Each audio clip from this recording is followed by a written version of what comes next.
Hello everyone and welcome to another video with me, 320 Sim Pilot, and today we're taking another look at charts and how we're going to interpret them, how we read them, what we look for in real life when flying the Airbus, and what useful information they're going to give us as we use them on approach. Today's charts will be the ILS approach charts, one of the most common ones that you'll be using flying around in a Microsoft Flight Simulator or on VATSIM.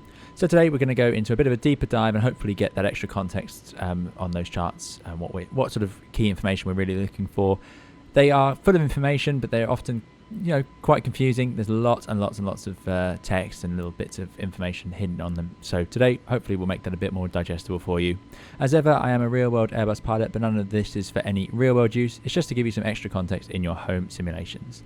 I have previous videos on SID charts and star charts, so do please watch those as well if you'd like a bit more information on some other aspects of the instrument flying. Right, let's get started. We're going to initially be flying into Newcastle in the UK, Echo Golf November Tango. So if you want to load up those charts, I'll be using Navigraph for my charts today, which use the Jefferson format, and that's where we'll be starting off. Before we do get started, I want to talk about an exciting new partnership we have with Apex Gaming PCs. They reached out and wanted to create a line of 320 Sim Pilot gaming PCs. So can you believe it? We now have exactly that, which is absolutely amazing. They designed them with the help of me. We've got a fantastic processor in both of the variants. We've got two options, the bus or the Manta being the more premium option, and you can customize the specification on the website to fit your exact needs on the day. Then you could have this beautiful gaming PC built by Apex. They will take all the stress out of it and send it over to you. You can also get a 5% discount using the code 320SimPilot if you do choose to buy one. And also, of course, this will help contribute to the channel. I'm very excited about this. These are some lovely computers and I hope some people will get to enjoy them. So here we are in the cruise. We're just about to level off at flight level 220 on our way up towards Newcastle. Over here in the window, I'm just making it bigger. Hopefully that will work. There we go. We have the Navigraph charts. It's in beta at the moment, but this is an app that you can get if you use Navigraph, but otherwise just use your charts at home, obviously. First of all, let's look at the charts list, and we're going to plan to fly the ILS runway 25. Now there are some stars here. Again, I have a stars tutorial video if you need it, but we're going to focus today on the approach chart, and then I'm going to go to the ILS DME runway 25, and I'll just pin that there. So here we go, a pretty classic ILS chart. But don't worry, if there's something on your chart that you don't recognize on here, so a different style of ILS chart, we're going to look at a few examples today, because there are obviously several ways to do it. Now, first of all, my route is not very complete. We're not going to be looking at procedures in the Airbus as such today. We're just focusing on the charts. I'm actually just going to put the airplane into heading mode for now, and we'll carry on roughly northeast like that. Okay, so Newcastle NDB ILS DME runway 25. Why is it called that? Well, it's an ILS DME, which means it's an instrument landing system approach with distance measuring equipment, so DME. So that means we can see how far we are from the runway. Very common these days to have both, but there are some ILSs where the DME is not available and it's just an ILS. The ILS obviously gives us lateral and vertical guidance. I have an ILS tutorial video on my channel as well, so if you search for that, that'll help you out with what an ILS actually is, but obviously it's lateral and vertical guidance, so we can use it to line up and fly the correct angle down towards the runway. Some of them tell us how far we are from the runway and some of them don't. An ILS DME tells us how far we are. You do have to check that the DME is co-located, which means that the distance from the runway is the same, but we'll talk about that again in a bit. It's also called an NDB ILS DME. So why is that? Well, the reason is this procedure before the ILS is based on an NDB, the November Tango NDB. What that means is an ILS doesn't help us fly to an airport. From where we are now at flight level 220, let me just bring the speed back as well, or we'll be zooming along very fast. Let me get some light on for you, make that help. Where we are here, we can't actually fly directly to the ILS. There's no way for it to show up in the flight deck. We can't point a needle towards it. It's not particularly useful information for us. So what we need is another NavAid, a VOR or an NDB usually, to fly the procedure. So what this NDB does is it allows us to arrive overhead the NDB, either enter the hold and fly the ILS, or fly the full procedure straight away outbound and back in again. So that's why it's an NDB ILS DME. It would otherwise be it could be a VOR ILS DME, or there are a few other options out there. Now, that means this is a pictorial representation of the NDB procedure to come in and fly the ILS approach. So we're going to come in.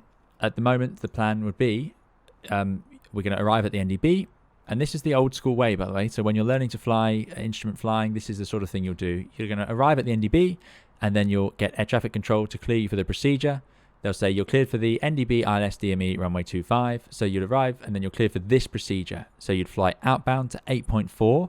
That DME 8.4 is based on the India November Whiskey Charlie, which is the ILS DME. So very simple. We use that DME out to 8.4 miles, turn around, intercept the ILS, and head back in again. However, of course, these days, more typically, you'll get radar vectored. If you're flying on VATSIM and you have air traffic control, you can expect radar vectors for most international airports flying in Airbus around. It's more common.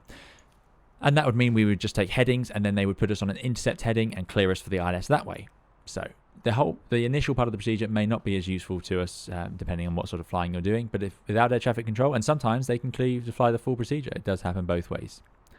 Loads and loads of information on this chart now to get through. So let's see what we can do. Let's start at the top, and obviously we have the ATIS frequency. That's the frequency to get the local weather. The Newcastle approach, so that's the radio frequency for talking, the VHF frequency for the tower as well, and then ground. And it says by ATC. What that means is it could be that ground is closed sometimes, so air traffic control will transfer you to ground. Some will actually tell you to transfer to ground automatically. It'll be written on the chart. Places like Amsterdam, where they don't expect you to remain on tower frequency, you'll land, vacate, and then transfer to ground. But that's why that frequency is there, just in case you need it, but you won't go to it unless ATC tell you to. Over here we have the localizer, which is the India November Whiskey Charlie, and the frequency 111.5, which is also written very big here. The reason this is very bold and big is this is the frequency we need to tune. This is the inbound course we need to select, and this is the ident we're looking for. So it's in Morse code underneath, dot, dot, dash, dot, dot, dash, dash, dash, dot, dash, dot. Would spell out in Morse code India November Whiskey Charlie. So that's why that's bold there, and that's why the frequency is written up there. Very important. So what we can do is we can hop down into our MCDU. Let me just load it up. Select the airport arrival. We know we want to fly the ILS 25, so I'll tune that there. And we could use any star we fancy. Choosing the right star is a video on its own. I'm coming in from the south, so I'm going to do a Pole Hill arrival. Let's see which one's going to work for us here. Yeah, we'll do the Pole 1 November. So Pole 1 November. And this is an important page now, the VIAs. So back to our ILS chart. We are going to expect to fly this procedurally, as we're not going to have air traffic control for this one. If we were not expecting that, if we were expecting radar vectors, then I could just put in the ILS and the airplane will load in, usually, this is not always, but it will usually just load in the ILS as part of the flight plan. So you'd have the star, and then you'd have some blank airspace, and then you'd have the ILS. But if we plan to fly the full procedure in the Airbus, what we do is we select a VIA. So today we're going to go via the November Tango NDB. That way it'll fly this procedure, it'll load it in. So as you can see, if we have no VIA selected, it just draws a line and connects up straight in with the ILS. In the real aircrafts, you'd have, if you put in via November Tango, it would actually draw the November Tango and then a whole procedure, and it would fly you to the November Tango, outbound and inbound. It's very clever, very simple. Not currently working in this build I have of the A321X, but yeah, it depends on what aircraft you're flying, and that's an Airbus specific point. So there we go. So most likely we would fly out to here in the real world, but in airports without a radar, for example, where they can't give you headings to line you up with the ILS, then you might expect to fly the procedure. So that's what we've got so far. It gives us the final approach course, and that is important, obviously, because if we look at the RadNav page, we have an India November Whiskey Charlie correctly tuned, 111.5, and the inbound course 246. That 246, obviously, is the inbound course or track of the ILS localizer beam. So that's what we need to line up with. And on a lot of airplanes, you have to tune that in yourself. We don't actually have to on the Airbus. It does it automatically, but we do have to check it. Then on the right, we have the glide slope, which is going to show us basically, this is usually the final approach fix on these charts, which is today starts at 4 miles on the India Whiskey November Charlie at 1570 feet in bold, 1331 feet height. So this is altitude on the left, height on the right. So what this is it's the start of the glide slope. Now, you could intercept the glide slope further out. The beam will go further, but if we're flying the procedure, we'll have headed outbound from the NDB out to 8.4 India November Whiskey Charlie. And that is shown here down at the bottom. So we have the lateral part of the flight plan up here, shown top-down view, and then we have a side-on view to show us the altitudes we should be flying. So if we head out on this NDB, we're going to start that at 3,500 feet. You can read note 2, which says you can actually be at 2.5. We'll talk about that later. So you can head outbound at 3,500 feet. As you head outbound on 087, which is there and there, so it's repeated information to help you out, you can descend, hence this down line, to 2,000 feet. So as soon as we head outbound off the NDB, we track 087, head down to 2,000 feet, level off at 2,000 feet, 8.4 miles on the November Whiskey Charlie. We turn around and head back in again, still at 2,000 feet, hence this line goes back on itself. And you've got to have a bit of imagination to see this. So you can see the arrow. So this is side-on view of us heading outbound, turning around at 2,000, heading back in again. Then we're going to intercept at the final approach fix, 5.4 miles out at an altitude of 2,000 feet. So that's what's written here on the procedure. But you'll notice, actually, I've been saying all that, this is actually 4 miles, 1,570 feet. It's a glide slope check, effectively. Some airports have final approach fixes. Some have these points. It's quite strange. I'm not entirely sure what the standard is. But yeah, you can see that. So 4 miles, we should be at 1,570 feet on the glide slope based on the 4 miles on the DME for the ILS. At 5.4 miles would be intercepting from 2,000 feet. So it's not quite the final descent point. It just depends where the final approach fix is and all sorts. But that's what's written there. It's not too concerning. You can see that on the chart later on. Here we have the Cat 3A minima, decision height of 50 feet, which is also repeated down at the bottom. And as you can see, is the lowest minima we can go to. So in the worst weather, that's as low as we can make it. That means you're not going to need to be able to see the runway until 50 feet above it, very low, and an RVR of 200 meters. So the worst weather minima seems to be put in here. And then if you need any other minima, you can refer to it there. This little box here shows us the airport elevation and the runway elevation. So the airport is 266 feet above the ground. So when we're saying we're flying at 2,000 feet here, we're actually not 2,000 feet above the runway. We are, if we look at that, we are about 1,800 feet above the runway because we're 200 feet closer because the ground at the airfield is 200 feet above sea level. You can see the airport is slightly higher than the runway in Newcastle. Below that, we have a line or a description of the go-around. Climb straight ahead to 2,500 feet or 4 DME India November Whiskey Charlie. That's the DME on the ILS. Whichever is later, so we need to meet both of those criteria, and then we can make a right turn back to the locator at 2,500 feet, or as directed if air traffic radar us. So back to the locator means back to this November Tango NDB. So that's written there. You'll see that Jefferson called this a briefing strip. It's a trademark they've got where they think it's got all the important information, but it's a lot of repeated information, as you're starting to see, I imagine. Over here on the right, very important, we have the MSAs. So this is based on something. Now it's the same as the star chart if you've seen that video. So this is based on the November Tango locator, which is the November Tango NDB again. And it's a ring, usually 25 miles. Some charts will tell you exactly the distance it is. But yeah, if we follow the lines, so of a north-south line, 180 to 360, on the left of that line, MSA is 3,400 feet. It's easier to see on this chart, so you can see those lines drawn there. On the left, so over here to the west of the NDB, 3,400 feet is our MSA. To the right and north, 2,100 and 2,600 over here. Now this chart, this will be divided up in all sorts of different angles depending on where the terrain is and where they feel like dividing it. But those are rough ones to follow. Now, these are altitudes that if you're lost or you're not following the procedure, you need to be at to be safe from the terrain in that area. But do note, 2,600 feet is the MSA below the 270 outbound, this line here. You'll notice we're ever so slightly below it. We don't head out on 090, which would be that line, wouldn't it? Again, I've got a VOR tracking tutorial if you need help, or NDB tracking tutorial that would explain how we follow these needles and lines. But you'll notice we're going to go out slightly south of that line. So we're, in theory, in this 2,600 foot safety area. Not great, because we know we can descend to 2,000 feet. So how can we do that? Well, as long as we're following the procedure, it's safe to go below these altitudes because we are on the procedure. So this altitude, 2,000 feet, is safe because it's following that line. If we were to head out here somewhere, then we need to be at 2,600 feet to be safe. That's the point of it. So that's what this little MSA is. Minimum safe altitude, minimum sector altitude. There's all sorts of names for them. In this box here, just like the star charts, we have all sorts of sort of miscellaneous information. So we've got the altitude setting in hectopascals. In Europe, it always is. There's only a few places in inches. America, for example. Runway elevation is 9 hectopascals. So that means that compared to sea level, it's 9 hectopascals lower, the ambient pressure at the airfield. The reason is because it's about 30 feet per hectopascals. So, sorry, per hectopascal. So if we do 9 times 30, we're going to get 270, which lo and behold matches about this, 240, something like that. Transition level by ATC, so that's for the departure, and then for the, sorry, that's for the arrival of the transition level. I apologize. So that is by air traffic. They'll tell us on the day, and that's when we're going to be converting to QNH. So the last transition level, let's say the ATIS says transition level 70. That means we can descend to flight level 70. If it's anything lower than that, we have to descend to an altitude and therefore convert onto QNH so that we know where the terrain is beneath us. In America, this is often 18,000 feet and above that flight level 190 or whatever.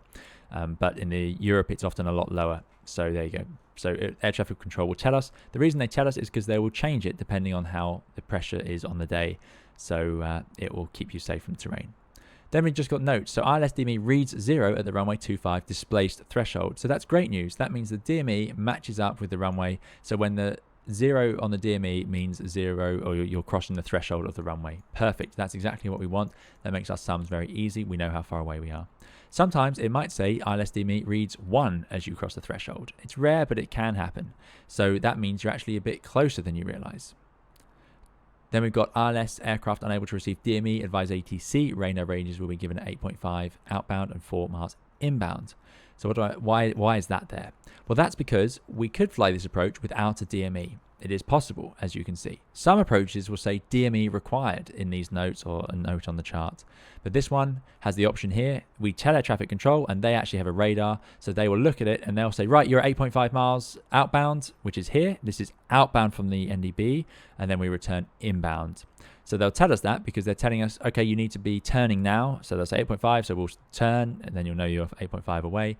Back inbound, they'll say you're at 4 miles, which would tell you that's where you need to be at 1570. Not massively useful. I'd rather have the 5.4 miles, but there you go. The procedure is not available without associated DME or radar. So if the radar's down and you don't have a DME, you can't fly this procedure. For obvious reasons, because it's an NDB, you couldn't make this turn here. You wouldn't know where you are.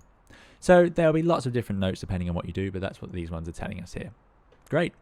So this chart now is, we've sort of covered a lot of it. We've got our MSAs redrawn. We've got the ILS course and frequency in bold. They don't want you to miss that. We've got these descent point from 2,000 feet. We've got this final approach fix here.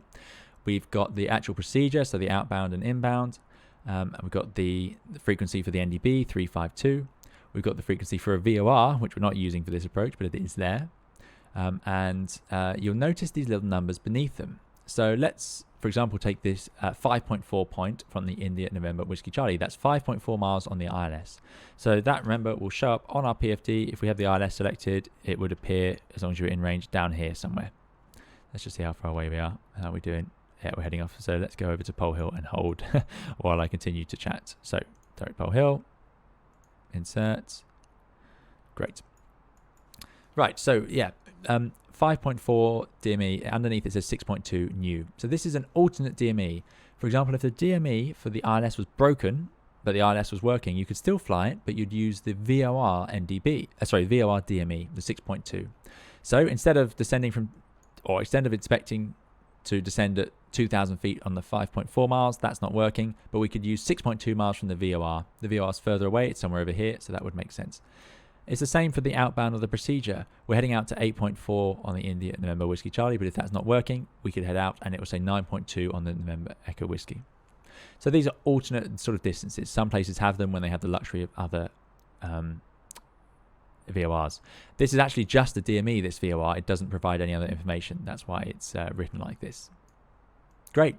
So if we're coming in from the west, we'd fly in, we'd go to the November Tango, and then we could head straight outbound. Brilliant. But here's a question. If you look at the hold, it goes this way round.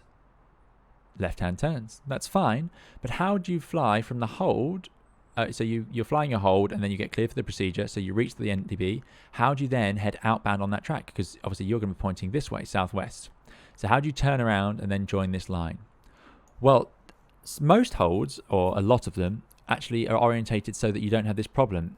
It would be orientated so that the procedure allows you to, for example, the hold would be on the other side.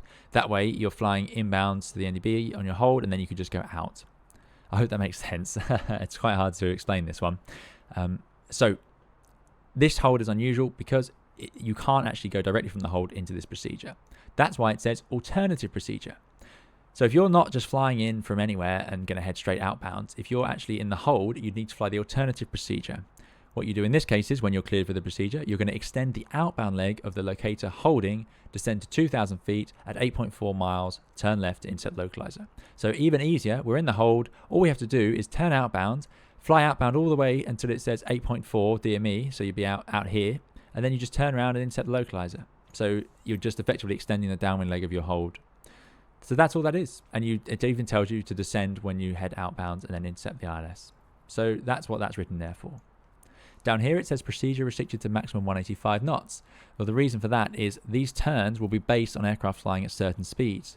If you're flying at 250 knots as you pass over the 8.4 and fly the turn, your radius of turn will be way too big. You'll go outside the safe area, you'll go outside where you're supposed to be, and you may not turn in time to intercept the next radial. So that's why there's a speed limit, and most of these will have a speed limit. It's very common. You see this little 1 here. It says 1, minimum hold altitude 2,000 feet. That's what the MHA means, same as our star charts. And below it, max 210 knots. That means in the hold, we can go to 2,000 feet and a speed of 210 knots as our maximum. You'll see these dashed lines. This is the go-around procedure. If we fail to make this approach or we don't get visual with the runway, then we would go around and we'd follow this. And you'll remember this. It's repeated up here. Climb straight ahead to 2,500 feet or 4 miles, whichever is later. So here you go, 4 miles, India November Whiskey Charlie. It doesn't tell you about the 2,500 feet. Hence, you do need to read this part. And then you can make the right turn back around to the NDB and hold. So that's what that's there for. Great. Finally, another note here, aircraft will normally be required to hold not below 3,500 feet, hence the 3,500 feet down here, shown on our vertical profile. But if you look over here, it does say, following missed approach, the procedure may be commenced at 2,500 feet. So you'll notice the go-around altitude has us climbing to 2,500 feet.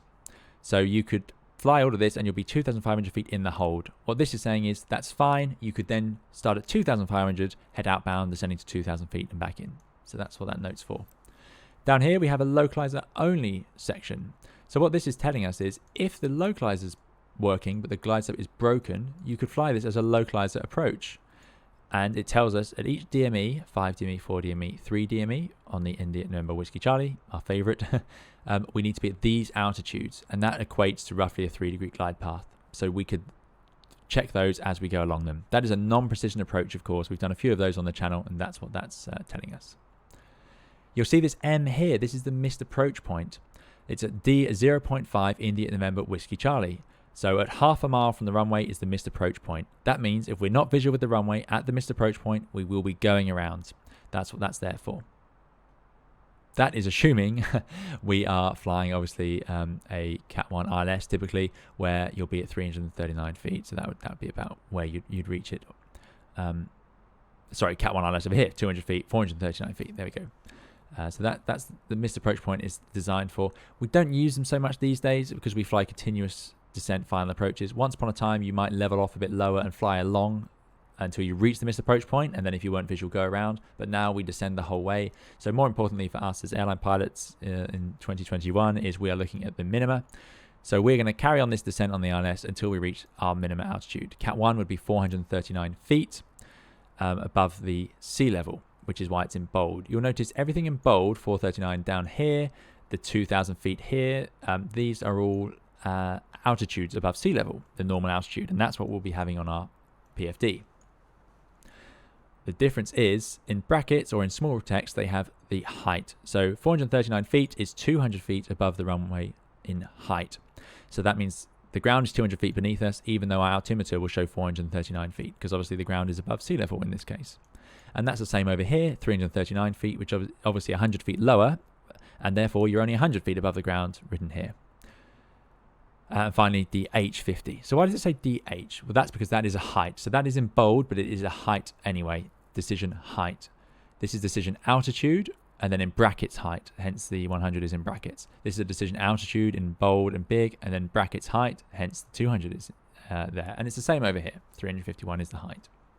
Great. Below that, we have the required RVRs, which is runway visual range. This will be reported usually by the airfield, and if you're in thick fog, these will start to get reported. There's a whole host of rules to low visibility procedures, which I won't attempt to go into right now. But what I can say is that obviously the lower the minima, the lower the RVR. So really thick fog would mean 200 meters RVR. Slightly lighter fog, you're up at 550 meters, 1200 meters. Anything below 550 meters is really thick fog, to be honest. You'll really notice it. So these are the different RVRs. You'll notice as well it says C and D. We are a category C aeroplane as a A320, and that'll be along here. It doesn't matter what your approach speed is on the day, your aircraft is certified to a certain point, and it'll be category C. There are some 321s that have been certified to category D because they're so heavy they could have an approach speed that's higher, but we're normally it's category C. Now that's again not for real world use, that's just what I'm going to tell you. If you're flying in the simulator, I would just use category C. So some of these approach charts may have different boxes here depending on the category of aeroplane you're in. The reason is you could be approaching faster in a category D aeroplane, so you might find that the minima is increased slightly, so that's not uncommon. Good. As we move along to the right, you'll see here, localizer glide slope out, CDFA, continuous descent, final approach, decision altitude, minimum descent altitude is the same thing, height in brackets. So that's got an RVR of 900 meters. That would be, as we said earlier, if you were using this little box here to fly the vertical profile as a non-precision approach. So obviously the minima is higher, you're not allowed to get as close to the runway, and you need better visibility to see the runway because we're not getting such good guidance. We're having to judge our altitudes as we descend. You'll notice here it says full limited ALS out, and the RVRs are adjusted accordingly. Same for the localizer only approach, ALS out. Well, what does this mean? This is talking about the approach lights. So if they're all working and it's full lighting system, RVR is 550 meters. If there's some of them working, it's 750 meters. And if the approach lighting system is out, so you have no lights, it's 1200 meters. Your airline may have its own procedures for how you judge this and what limited actually means, but that's what that's telling us. So if the lights are all broken, then we need 1200 meters RVR, but if they're all working, we can use 550 meters, and that's the same here for the localizer approach. Finally, over here, circle to land. This is the minimum circling altitude, so the visibility that you require, and the minimum descent altitude, so 1070 would be the minimum altitude that you could then level off at before circling around. A circling approach is a whole video on its own again, but that would be where we fly down and then we would circle, so you'd break off the ILS, circle round to land on the other runway. Not a typical thing to need to do somewhere like this, but somewhere with terrain that means you can't fly an ILS on the other end, it would be more useful. So we won't go into too much in that, but that's what this minimum is down here. Over here, you have the initial actions of the go around, so 2,500 feet, whichever is later, or 4 miles, you see, so whichever is later. So straight ahead, 2, 5, or 4, whichever is later. That's the initial thing you're going to do, but that doesn't tell you everything. That gets you to there, and then you need to do the rest. Here we have an example of the light system. So we have high intensity approach lighting system 2, and PAPI, we've got precision approach path indicator on the left of the runway. So that's what this little box is telling us. There's PAPI lights, there's good lighting system. This is a very well equipped airport. From this we can see quite clearly. And the fact it does Cat 3 ILS also tells us it's well equipped. Over here we have another little box. This tells us the ground speed and it converts that into a vertical speed for a 3-degree approach. So the ILS glide slope or the localizer descent angle, so the ILS is obviously what we plan to use, but the localizer only would mean we would fly a non-precision approach, and you look at your ground speed on approach. Let's say we expect to do usually about 140, maybe a little bit slower in a neo if we're light. So you know we're about 140 knots, so I can expect to have to fly a vertical speed of around 740 feet per minute, or 743 to be very precise. That's the vertical speed we're expecting on approach. So I'm expecting to see somewhere between 6, 7, maybe 800 feet per minute. If I see I'm doing 500 feet per minute or 1200 feet per minute, then I'm probably not on the right glide slope. That only works at that correct ground speed. So this is a useful indicator of that. If you go somewhere with a steeper approach, for example, Marseille or somewhere like that, then you would see higher numbers here because it would be a 3.5 degree or a 4 degree approach, and therefore these numbers would be higher because you'd need to have a higher vertical speed to maintain that profile. So this only works when you're fully established, fully configured as well, and then you'd use these numbers as a sort of a backup. Again, mainly useful for just a bit of situational awareness, but in smaller aircraft you might use this a bit more religiously. Missed approach point is at 0.5 India November Whiskey Charlie. We talked about the missed approach point earlier. Wow, so that is a lot of information to take in. That's hopefully cleared up a few things, questions or queries you might have had about a typical ILS chart. So to recap, we've got the lateral profile here, we've got the vertical profile here, and we've got the key information repeated a lot and in bold, but we're looking for picking up the frequency in the inbound course. I'm looking for the descent angle. I'm looking for the minima down here and the required RVR. I'm looking for what the runway has, the approach lights, and whether it has PAPIs or not. I'm looking for the go around procedure, so I want to know this very well, and I'm looking for the safe altitudes. I want to know where they are. These are the key bits of information that we will definitely be briefing when we're setting up. It's worth noting as well that there's a chart date. So this is the date the chart is valid from, 27th of April 2018. So you want to make sure you both have the same number of chart and the correct date, usually when there's multiple crew. That's becoming less of an issue, or yeah, it's a bit better these days, because with electronic flight bags, they often tell you when a chart's expired. They'll know the validity of the chart, so they're a bit better at warning us if we've got an old chart. So this is just one example. Let's move on and look at another airport just to show you what sort of things you might see. So here we have a similar but slightly different chart. This is the Inverness ILS chart. So a few things to bring up from earlier. This is called a VOR ILS DME because instead of using an NDB, although there is an NDB, we're actually going to use the VOR, the Inverness VOR 109.2 INS. And that's how we're going to fly the procedure. So the outbound leg is there, 027 degrees to 9.1 miles, and then background and in. That's 9.1 miles based on the IDX, which is the ILS DME, or 9.5 miles if we're using the VOR's DME, the built-in one for the VOR. You'll notice something I didn't mention earlier, IAF, initial approach fix. That's where we're expecting to commence the approach from. If air traffic control tell us expect the VOR ILS DME runway, what is this, 23, then we have to actually be cleared for the approach to leave the initial approach fix. If we arrive at the initial approach fix and we have not been cleared for the ILS DME runway 23, then we would enter the hold. We must not go past the initial approach fix. And there is another one on the star charts if you watch that video. So this one has a hold orientated the other way. As you can see, it's left-hand turns, but they're on this side. That means if we're cleared for the procedure and we're heading inbound on our hold towards the VOR, so we're just holding here in this orbit, sorry, not orbit, this hold, we could actually head straight outbound. So there's no alternative procedure on this runway because we could head straight outbound from the hold, no problem. So that's one difference there. This is a bit more standard. You can see again, here's the missed approach procedure drawn laterally, and it's described up here. There's an extra note there that you should take into account the climb performance to arrange it to reach the VOR at 3000. We've got our MSAs, this time divided into 4 different quadrants and explained in a similar way. Slightly lower elevation, 31 feet, so the runway elevation is only 1 hectopascal, a few differences there. It does also say procedure established outside controlled airspace. So they have a habit of just writing random bits of information on the charts, so you do have to read them carefully. Something else that's quite clear here is the spot heights. So the charts will show us where terrain or individual objects are. So here we have an arrow showing us the highest one. This little arrow here means this is the highest spot height on the chart. Down here you can see 1234, over here 847. So these are different little high altitude pointers. They're not very useful. You can't really navigate around them, but they give us a bit of awareness. So I can see with this amber area here, or orange area, sorry, you've got maybe even slightly tan brown. You've got 1,000 feet, which is showing us that is a contour line of 1,000 feet. So we know the terrain is building up slightly over here. But funnily enough, the highest altitude on the chart of terrain is this, 1495 feet. That is because it's a mast over here. So that's an obstacle. There's another one over here at 1,073 feet. And then we've got terrain here at 512. So they're depicted quite nicely.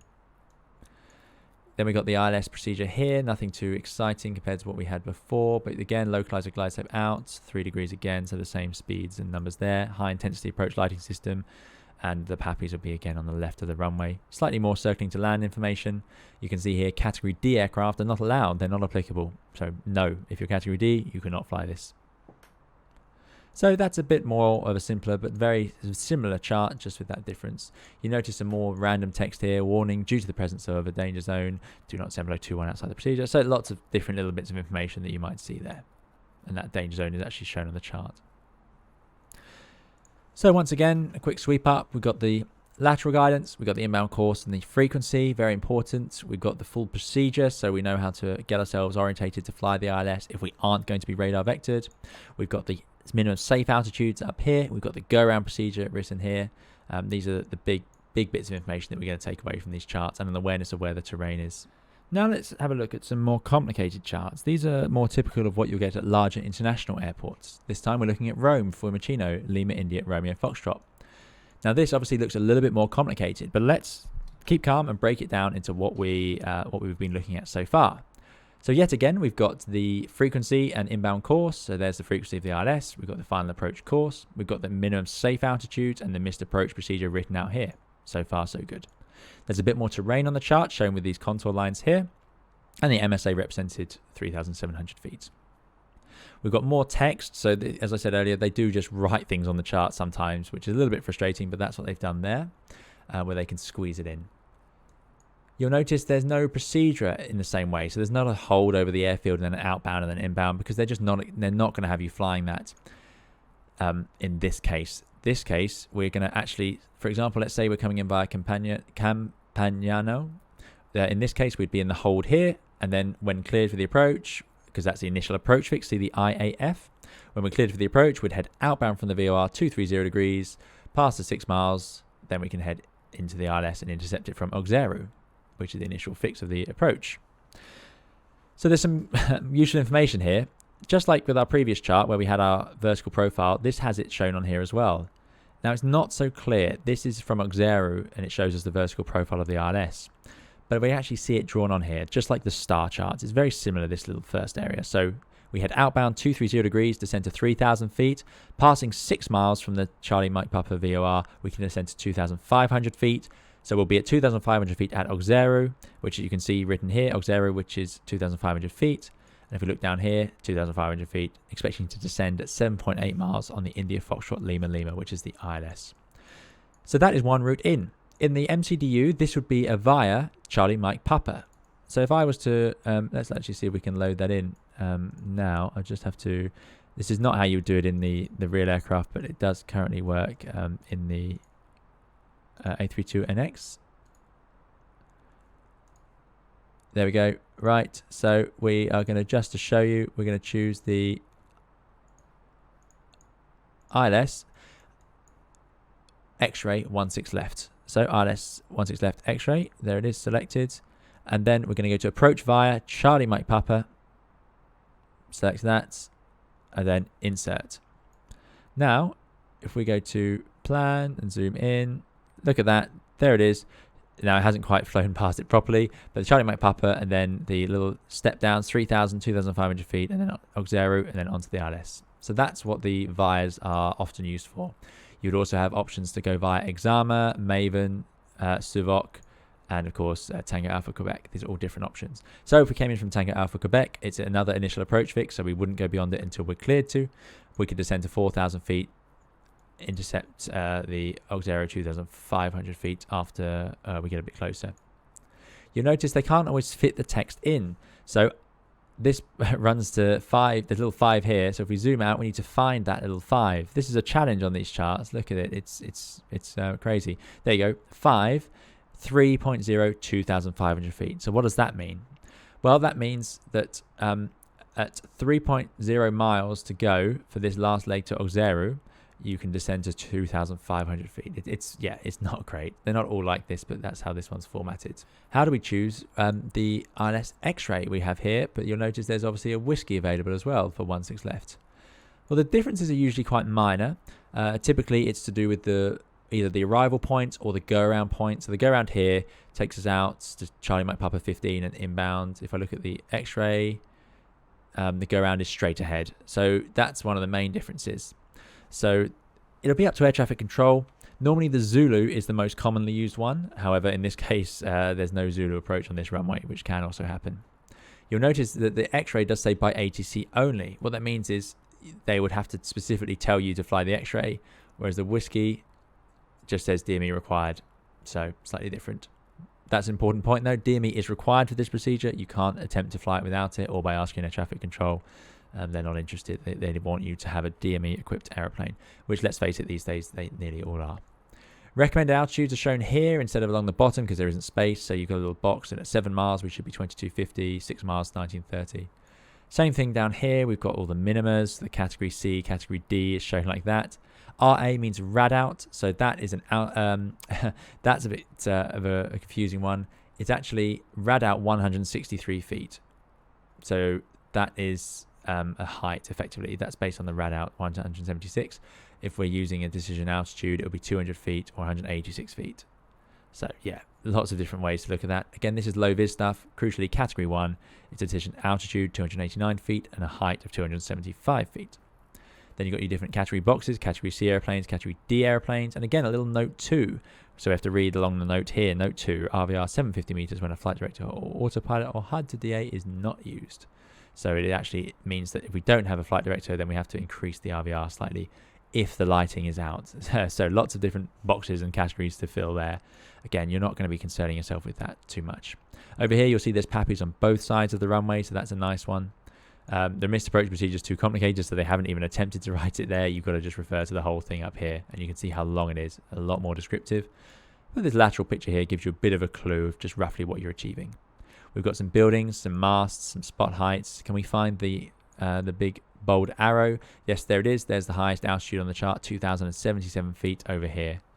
You'll notice the MSAs are a lot higher. There's a 5,800 feet MSA in this sector, even though the spot height, the highest height on the chart, is over here. That's because this MSA covers you out to a further distance, usually 25 miles, so you can't actually see everything in that area. So somewhere over here, there must be higher terrain than that. This is based on the Oscar Sierra Tango VOR this time, which if we find on the chart is down here, Ostia. There we go. Here we can actually see the rest of the missed approach, just to be confusing. So there it is up to the 352 inbound towards the Charlie Mike Papa VOR. But actually the rest of it is drawn over here. You've got to then intercept the 352 and head all the way up, and there's the hole you're going to enter. So this is one of the most, or the more busy charts I've seen. As I said earlier, the initial approach fix you can't go beyond unless cleared to by air traffic control. So here's the hold at Tango Alpha Quebec if you need it, because they couldn't fit it on the chart up here. So you've got it drawn here. Once upon a time, these weren't actually to scale, but I believe they seem to be more to scale now than they used to be because they have the terrain beneath them. Once upon a time, these were black and white and just entirely sort of abstract drawings of lines and radials that didn't represent scale, but now they seem to be a lot closer to that. A few more notes here. Due to mirrors of solar power stations, you can expect occasional sunbeams, that sort of thing. Just little bits that they think pilots should know when flying this approach. Up here, you'll see it says missed approach climb gradient, MACG 4.3%. What that means is to fly this procedure, you need to know that if you go around, you'll climb at 4.3%. And remember, that's on one engine. If you're on a two-engine airliner like the A320, that means we would need to climb at 4.3% on one engine. Now, I wouldn't concern yourselves too much, but we have to meet that criteria. So our performance manuals will tell us if we're not going to or under what conditions we won't. So if it's really hot and we're really heavy and we have an engine failure, maybe we wouldn't manage that at 4.3%. And it does actually repeat that down here, 4.3 up to 2,000 feet. If it's actually notable that the reason for that is not for terrain, it's for ATC, probably because it interferes with another approach or something like that, or a go around. So if unable to comply, just tell ATC. So that's quite nice, a bit more reassuring than worrying about hitting a mountain or something like that. Here's the Heathrow chart for ILS runway 09 left. This one's called an ILS DME or localizer DME for 09 left, because you can't actually use a VOR or NDB or anything like that. You need just the ILS. That's all you get. So you can expect radar vectors to this one. This one, again, hopefully is starting to all make sense. We've got the missed approach, we've got the MSAs, we've got the obstacles, the highest obstacle, we've got the localizer with the glide slope out along here. As we move down, we've got the required feet per minute, or the minima. We've got a profile chart. So this is actually quite a nice chart, quite simple, quite clear. Here's the go around, here's the runway equipment, high intensity approach lighting system, and PAPIs. So hopefully this is all starting to make a bit more sense, and you'll see that although there's a lot of information, it's quite easy to digest once you know really what you're looking for. Of course, 9 left only has one approach, but if you're at an airport with Zulu and Whiskey, etc., then either you need to ask air traffic control or the ATIS will tell you which approach you should fly. That's normally how we do it, but we can usually find out or expect to fly the Zulu is most common, or just local knowledge will tell you which letter they normally use, but there you go. So that's all for today's video. Thank you very much for watching. I hope it's been of interest to you. This was a very heavy theory episode with lots and lots of information. So I hope I've explained it clearly enough. Do feel free to leave comments or join the Discord, especially if you have any questions, and hopefully we can help you out with figuring out what these charts are. I often go through them on live streams as well. So if you follow along or subscribe to the channel, and then you'll get hopefully a notification for a live stream. That way you'll see me talking through charts, because we brief them every day when we're flying around. They are an incredibly important part of flying an airliner, especially on instrument flight rules. I'm sure there's loads of things in the video today that I've forgotten about or left out, because there's just so much information on those charts. So like I said, do leave a comment with a question if you have any. I might do a follow-up video to try and answer some of those for all the big topics or repeated questions that people would like to know about. And as I said, on the live streams I'll talk about them more. Later on the channel, I'm working on a VATSIM guide. I wanted to have these charts videos prepared so I can help you out with that first, and then we can look at how that could help you out on VATSIM when you're new, because you'll need these charts with air traffic control as a way to it's part of the puzzle and the pieces that come together to make instrument flying around Europe. That's it then, so thank you very much for watching. Do please keep safe and well. We'll see you again in another video or live stream very soon. Thank you. Bye bye.